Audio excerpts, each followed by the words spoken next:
Welcome to Muddy River News this week, furnished by Harvey's. I'm Bob Goff. Healthcare in the tri-state area, healthcare all over, is in a very tumultuous time right now.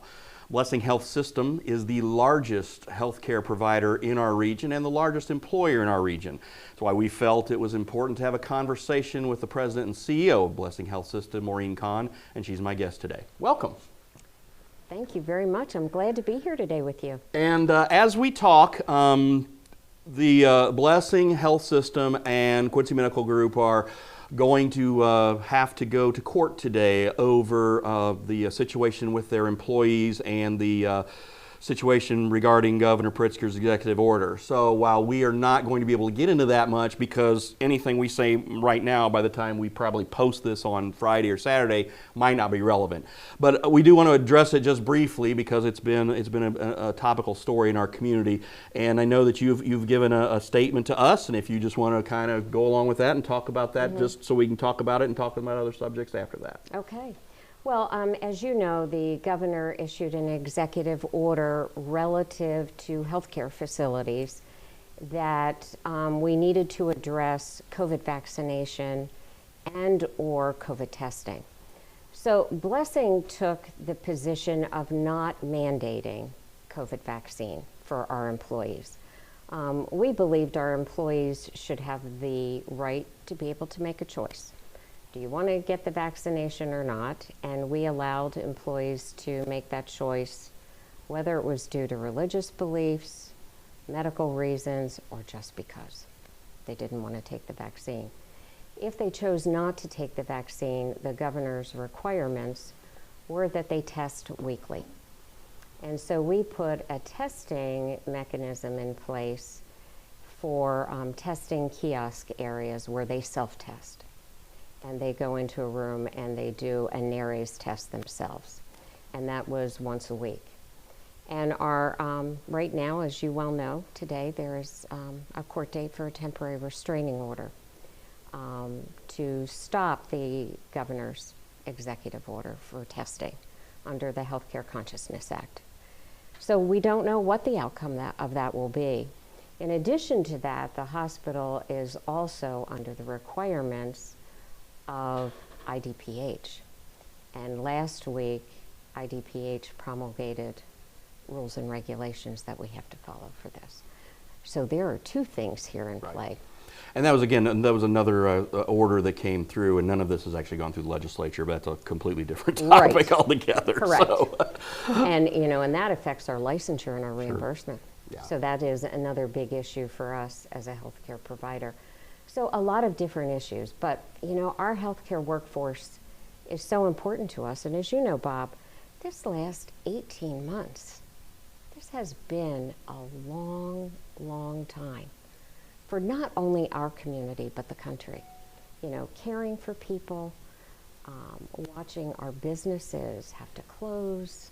Some of them never reopened, to watch the changes in our economy, to watch the supply chain of our country is in a real chaotic disarray, and we still haven't reopened as a country and as a community like we hoped we would. And that's problematic for us. And this is causing strife amongst our people. And, you know, we value our staff, and this is heartbreaking right now. Our people have been outside walking on the sidewalk, and we respect their right to let their voices be heard, and we will always respect that right. Well, thank you very much for addressing that, because it was it's a very important community issue, and more to come on Muddy River News as the court date progresses later today. So. Again, we're going to talk more about the pandemic and just its overall effects, because you mentioned supply chain and just how you and your staff have had to continue to provide care through all of this. Has been, I'm sure that when you decide, you were a nurse and then you went up the ranks into the hospital administration and all that, could you ever have fathomed having to go through something like this when you first got into hospital administration? Never in my career have I seen anything like this. I've never seen a workforce or labor shortage to this degree in my career. And I look at it and say, what has changed so dramatically? You know, I try and reflect on what's happened in our community. And, you know, I was talking to one of my children, my son who teaches at Penn State, and we were talking about it, and he said, you know, the marijuana industry opened up right before COVID, started really exploding. Mm-hmm. And it started taking a lot of young people. You know, they were recruiting from the colleges for young people who are finishing their degrees to growing and to working in some of the dispensaries. Well, you know, they're nice jobs. They're paying good money. They're nice benefits. And, you know, in the days before, healthcare used to be a great place to work. We had good benefits, good working conditions. The last 18 months have been tough. Some of my employer friends would argue that the marijuana legalization has led to the lack of workforce for other reasons. Oh, well, that people are just sitting around smoking weed. But you have a very nuanced take on that. I appreciate that. Well, you know, there could be that flip side to the coin. I like to see both sides of it. But, you know, when you think about it, there's been a lot of new industry that grew out of that, that created new jobs. And we also started to see new jobs created working at home. And you don't need to go into the environment. And I think people are saying, healthcare is risky. And, you know, Walmart, Target, all of these companies now are offering benefits equal to what hospitals offer. Yeah. Guess what? You can get your college tuition paid for. Yeah. Well, they didn't do that before. No, not at all. So there is a lot more competition for a workforce than ever before. And I'm watching, you know, look at the trucking industry in our area and all the trucks sitting idle. You know, we talk about these autonomous trucks. Yeah.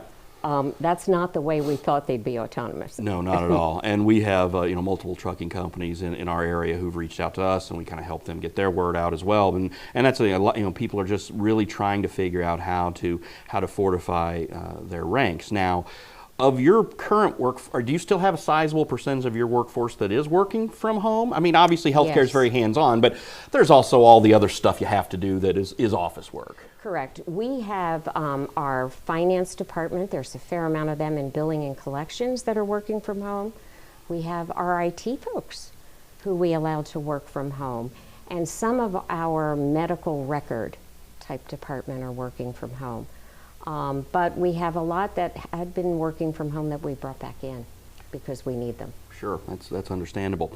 You know, the recruiting process, when you're talking about bringing in not just the nurses but the doctor and the other folks that you need to bring in, how has that changed over the last few years? You know, recruiting to a smaller community at one time was very, very difficult. I would tell you, if we can get somebody to Quincy and get them to see Quincy, there's a lot we have here to offer them. It's getting them here first. The pandemic really made people who were in urban markets want to leave the urban market and come to smaller markets to be able to work. And so we've seen a lot of people exit the Chicagos, the big urban towns, and come here. So there's been some, I don't know, softening of it coming in here. Plus, easier to buy things in our area. But right now, we have a housing shortage. Yeah. Hard to find a place to buy. You know, we're recruiting people in, and they're looking for a house, and there's not a lot on the market. A friend of mine listed his house on Monday. He had an offer Monday night. I mean, that's just how it is. And you know, I know the census just came out, and you know, Quincy and Adams County took a bit of a hit, but I also know you're involved in the United Way Community Needs Assessment. Absolutely. And that, you know, those numbers were just made public yesterday, and I was looking through that this morning. And I know that the work that Gretiff and the city are doing to recruit people, I know that's been a little touchy because a lot of people who paid taxes in this community for 30 years are like, hey, where's my $5,000 rebate?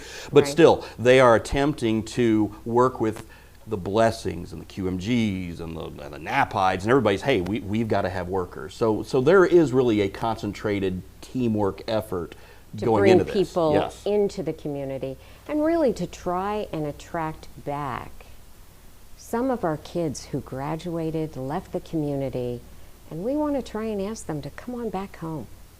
Come back and see what we've done and see what it's like to raise your family in this community. It's a great place to raise a family. And then we are also looking outside of our community to attract people here. Sure. Because we have a lot to offer. When you think of the arts, the education that we have here, from grade school to high school to colleges, and then the parks and recreation, there is a lot of infrastructure here. And you look at what the expansion that you folks have done over the last few years, the facility at 48th, also I tell you what, when you did the facility at the town center, which we all know is the Quincy Mall, and the oil change place became the drive-through, I was like, that's odd. But then Labor Day weekend comes around and I'm not feeling well, and I hit the drive-through because I'm thinking I ought to get COVID tested. I got tested. It was a slick process.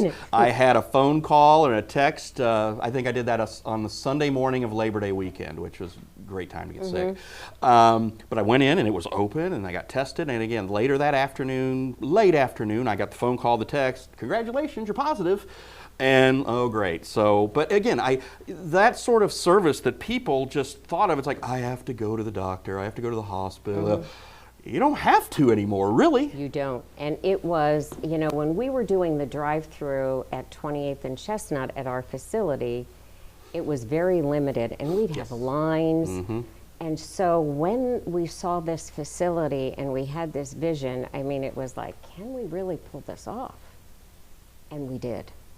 And it really works well. We can have 8 cars in there, 2 cars in each one of the bays, and we are treating...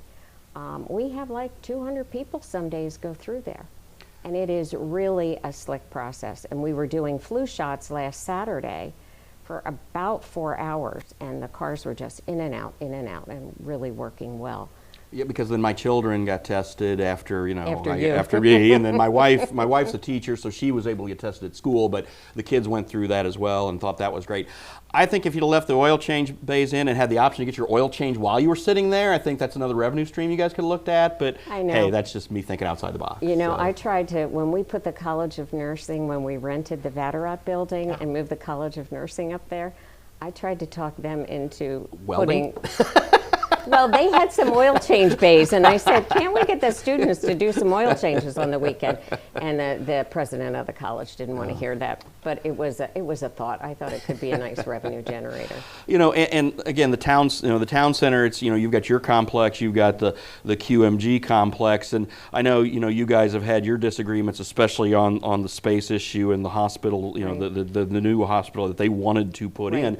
But talk about that from your perspective a little bit and your point of view, and the fact that when you look at a hospital, most of the time when it's not COVID, your occupancy levels are obviously a concern. Talk a little bit about that process and why you feel that Blessing is, the way you're currently situated with your growth and expansion, why you think you're the best fit to continue that mission. Right. Well, I think as we tried to point out at that time, we believe there is not a need for the additional beds in the community. And the hospital that was being proposed was not going to have a critical care unit, was going to be very limited to just medical surgical care, was not going to be able to provide stroke care and the complex care that we see every day in the hospital. And so we felt that it was looking at really separating out the types of patients they were going to be looking to care for. And we didn't see that as a need when you're projecting to have this ready in about 5 years, because a lot of those patient types won't be in the hospital in about 5 years. They'll be more ambulatory type care. So we felt that there was enough beds in the community that we didn't need to see that. I think the one thing we did try and point out as well is that the two of us do a lot together. We do provide some great physicians to this community, regardless of what we differ on. We sometimes talk about this word coopetition. There are things we do well together, and there are things that we definitely compete on. But the one thing we do is we do bring very good physicians to this community so that they can get great care. And there are doctors work in our hospital every single day, providing great care to patients. And that's the one thing that we want to see. But we don't think we need to duplicate the service. The one thing that it does do, you know, I don't know, it was prior to my arrival, but say 25 years ago, the community went to one hospital. Mm-hmm. I don't know all the what ifs and what fors behind it, but they did a very big study. They called it a Hart-Scott-Rodino study, which is a federal study looking at going down to one hospital. And they did that, the feds looked at it and said the community only needed one hospital. And so Blessing and St. Mary's came to an agreement, and the sisters left with a check, and we had the one hospital. And there was a lot of emotions as to what happened, as with anything. And, you know, who got what and who did what. And I don't know all what was behind that. But there was one hospital left. The idea of that was that Blessing then became a sole community hospital. And what the government does is then gives that one hospital in the town a slight bump up in revenue so that you can then make sure that you have all the services that that community needs. And that's what we did. The plan was then put in place to then develop out the services that were needed so that we weren't duplicating. You know, before they both duplicated services. They had, you know, maternity here, maternity there. So we built out new psych beds in the new in Blessing. We took them out of the old St. Mary's, brought them over to the main campus. We built the open heart unit, and we brought all the heart services. We built a TAVR program, and we have the Watchman program. We built a cancer program, and we started to build the tertiary services, the stroke program, the chest pain center, a pediatric emergency room. And so that's what we did, and we grew it to build what the community needed. And so now, if a second hospital comes, that sole community status gets taken away, and we have something that we attained this year through our work from the federal government called 340B drug program. And it's a very complex program from the feds, but what it does is it enables us to provide drugs to the lower socioeconomic group of people at a very reduced price. And that will go away if another hospital comes into the community. And so there are some things that happen, and so be it. I mean, if the determination is made, you know, we just change things around. And but those are the impacts to the community, and that's what the state asks us to provide them. What is the impact of what happens? But at the end of the day, the physicians that we have as providers, both of us have good providers, and they provide good care. I was in the news business back in like '93 when all that went down. Okay. So I remember when that, and yes, it was a very stressful time for a lot of folks, and you know there was a lot of conflict and going back and forth. So I certainly remember that. Now the property itself, which is a beautiful grassy pasture right now, It you is. guys still own that, right? We still Would you own like it. to break some news and say what you're going to do with it right now? You know, we don't have that to break, but I'll tell you, I'll come back here and break That it would when be we're ready. awesome. I would appreciate But that. it is something that we are looking strategically what goes on that property. Right. You know, certainly some community members, I've said it's not going to be a dog park, though I do know that there are dogs that visit it on occasion. Yeah, I agree. But I've I seen will that. tell you, every September when the flags go there, it is, I get the goose flesh when I go by it, because I think that is just an awesome, awesome sight. And when we had the tomb of the unknown soldier this year there, it was really something. Yeah, it was. I remember driving by that as well. So, I guess the one thing, just to wrap things up, again, when you talk about just your footprint, if you will, what is next? What are you looking at? What for the future? I mean, I know the surgery, your surgery center right next door just opened up. I was like I said, I was there the other day. So you've got all of these things going on. But what do you think that if you could say, okay, there's one thing that we might right now, I look at it and like maybe we're not doing that well enough, or what we want to get into that. Is there anything right now that you would like to look at and say, we should try that, besides oil changes, of course? Yeah, not oil. Yeah, oil changes. Well, I think what you're going to see happen as we start to listen to this young consumer that's coming up of healthcare, they're slightly younger than us. They are really wanting us to move into more technology-enabled healthcare, and that's where I think we're going to be spending our time. And we're also spending our time in man versus machine. There's not going to be a lot of people out there to do the work. And we are trying to look at what work does man need to do, and what work can we use machine for? Where is artificial intelligence going to come in and assist man in doing work, and where can we use that in the best way possible? So how do we expand telemedicine in ways that we can? When I look at people like Dollar General has announced they're getting into healthcare. And you say, okay, another new competitor. And I think they made a very compelling story when they said, their why behind it. Dollar General is in every rural community, and they're taking care of people. So they're looking at how do they leverage telemedicine and relationships with health systems? How do they leverage relationships with pharmacies to take care of those people who live out in small communities that aren't close to anything? And so they're looking at how they can do this. You've got all of the grocery stores saying, we want to go bigger in healthcare. Hy-Vee hired their first chief medical officer. Wow. So they're getting into it bigger. So I think we're going to see that this new consumer wants their healthcare in a quicker, easier way, and telemedicine is a way to do it. We're actually going to be looking at things like drones. What role do they play in moving things between campuses so that we don't need to have man do that? So, I think it's exciting what the future is. And I think buildings may be a thing of the past, because I don't think that's what people are going to want.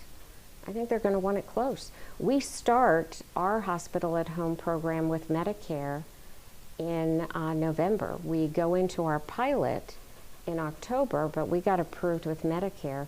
So we're going to be putting technology in patients' home, and it's going to be like floor H, your home. And so when you put on your call light, a nurse is going to answer it. A doc will be coming to your home, nurses will be coming to your home. If I need an x-ray done on you, we're going to come out to your home with x-ray. So we got to do care just like you were in the hospital. So it is going to be a new day and age in healthcare. And you're going to be around your own germs. It's not meant for every type of patient. And if we need to deliver meals because you were the cook, not your wife, we're going to deliver those meals so that both of you can eat. Because she may starve if you're not there cooking. That's a good point. So, Maureen, I just want to thank you for your time. I really appreciate it today. And, best of luck with everything that is going on in the always changing world of healthcare. Yeah, and I look to be back because today's going to be an exciting day. And I don't know what will be the outcome. Maureen, thank you. Thank you.